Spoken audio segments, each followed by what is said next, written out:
The FCC has finally released the unedited version of CBS's 60 Minutes interview with Kamala Harris. President Donald Trump launched a lawsuit against the network in the final days of the presidential campaign.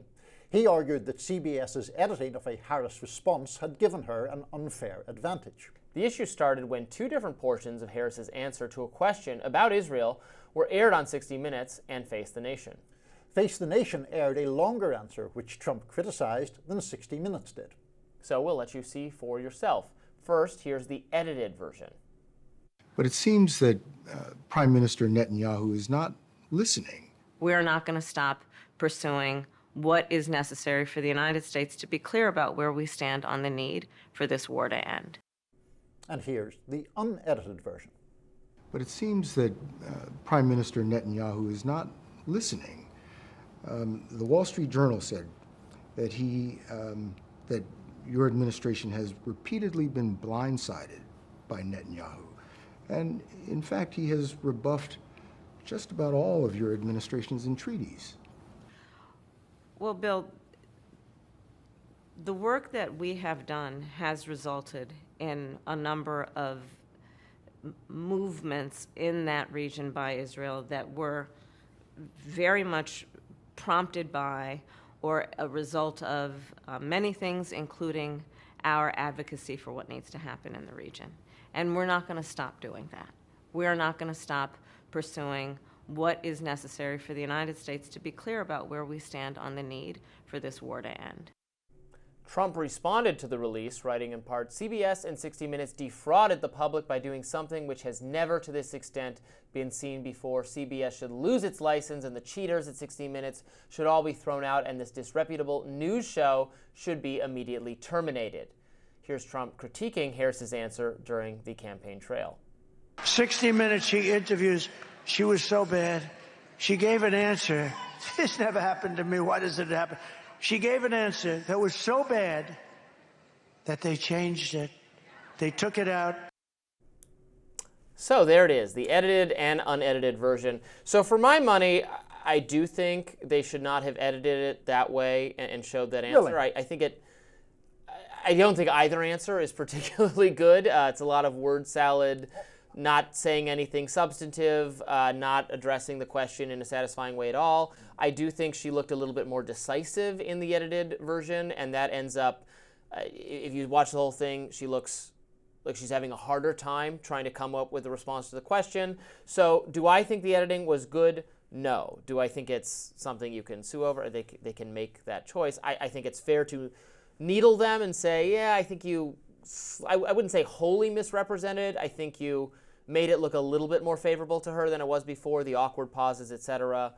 But there's nothing to sue over. I actually disagree with your characterization of it. I thought that her answers in both cases were average, unexceptional. I'm, as you're well aware, not a big defender of the Biden-Harris administration's policies in that part of the world. Also, it's just impossible to defend. It was clear Netanyahu was not interested in doing what the U.S. wanted, what Biden was telling him to do. Right. And she couldn't say that, so she just didn't know what to say. Right. But to the point about editing, I think the editing did not change or alter the characterization of her point. It took away pauses, yes, but in any network TV program in particular, you're under very serious pressure for time. Everyone understands that it is not going to be run in its entirety, that it is an edited version which condenses answers, and you need to do that in a way that doesn't misrepresent what the person said. I think CBS obviously did that. I don't think they've anything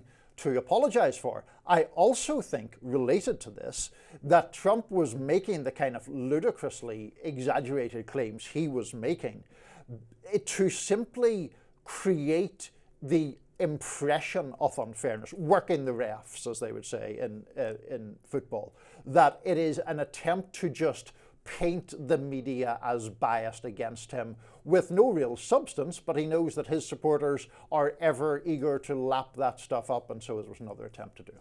Yeah, I don't agree with Trump's characterization, but even so, when you cut, you have to condense an interview, I get it, but when you cut out, instead of just cutting on one side or the other, but cut from the middle, I mean, they shortened the question, too, to Harris. So, she could have complained if she didn't like how she sounded that well, that's not the full question that he asked. When you're cutting in between, he says something and then he said something else and you took that part out, and then you show her answer and you cut out what she said at first, you start to run into risks. And I think it can be dangerous to do that. Do I think this is the most egregious case of it ever? No. But even, the decisions to take out the pauses, well, everybody sounds smarter if you do that. I mean, that could be for Joe Biden. They stopped taking the pauses out when they really wanted to show him the door at the end of when the media turned on him. But you could edit his responses where you took out the pauses and he would sound more coherent. And I would say that, well, that's not representing him accurately. Again, I'm not saying this is the worst thing ever done, or I think it merits I wouldn't have done it that way kind of reaction, not this shows, the pernicious bias of CBS. Because as you point out, she didn't come out looking good anyway. If they're trying to make her sound good, maybe that was an impossible task, but they could have edited it more aggressively. Yeah, I just find the implication that CBS has been mendacious or biased kind of ludicrous in this instance. I think the taking pauses out is done in lots of interviews and would just be seen in normal journalistic times as cleaning up an answer, and that is done frequently for time reasons and for succinctness reasons and to try to get the point made as fast as possible. I do not see it as some effort to aid Kamala Harris. Even if Trump wants to make that argument, I note that he, for a start, refused to do a 60 Minutes interview. If we're talking about word salad, we could be here all day citing Trump speeches or remarks in which he made basically no sense. And furthermore, to go that extra step that he goes and argue that CBS should lose its license. I mean, that's just an absurd. Yeah, we don't agree with that. But this is why podcasts are the future. No editing, hours of talking. You just hear, you don't have any thumb on the scales kind of editing. There is a value to that format. There is, but just finally, Robbie, one point that I do want to make on this segment is that I think that the worry from a journalistic perspective is also about corporate bosses bending the knee. Paramount, CBS's parent company, is trying to expedite a merger with Skydance. There's some suggestion that they're going to settle Trump's suit to do that.